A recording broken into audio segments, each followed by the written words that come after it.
आज तो विदेशी ताकतों के एजेंडे पे काम करने वाले पत्रकार, साहित्यकार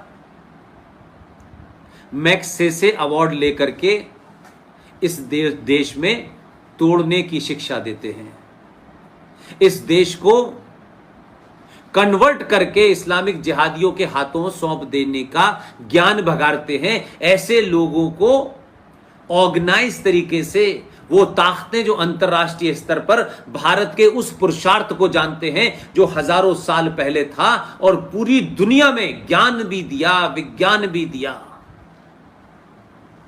आज वो छोटे छोटे पुरस्कार लेके आते हैं और बहुत बड़े हो जाते हैं।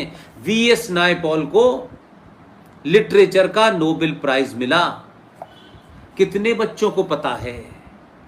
और जो किताब पे मिला है, वो किताब अगर आप पढ़ेंगे तो आपको पता चलेगा कि आपकी सभ्यता को कितनी महान और कितनी ताकतवर सभ्यता थी। सबके लिए सब कुछ था,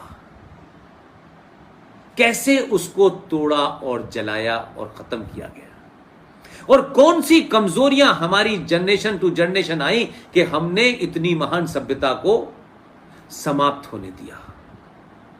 इसलिए मैंने कहा कि आज के बच्चों को बड़े सारे लोग बरगलाते हैं।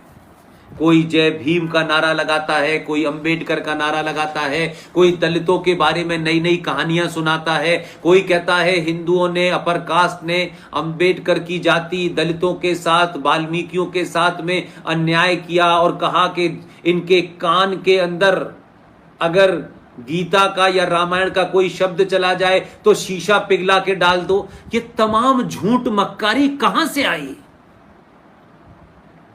इसलिए कि इस देश की जो ताकत थी वो सनातन परिवार में, जो मैंने कहा सबका काम था।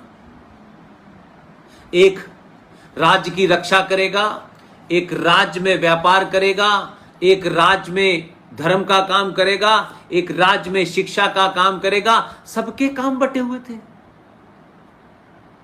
आपने उस पूरी व्यवस्था को विदेशियों ने लंबे समय तक रहने के लिए 1947 तक यही कुचक्र किया। जो महान लोग थे जिन्होंने उस वक्त की तमाम उन षड्यंत्रों को समझ लिया था, उनके बारे में चर्चा इस देश में कम होती है। बी आर अंबेडकर का नाम लेके लोग शाहीन बाग पे बैठ जाते हैं।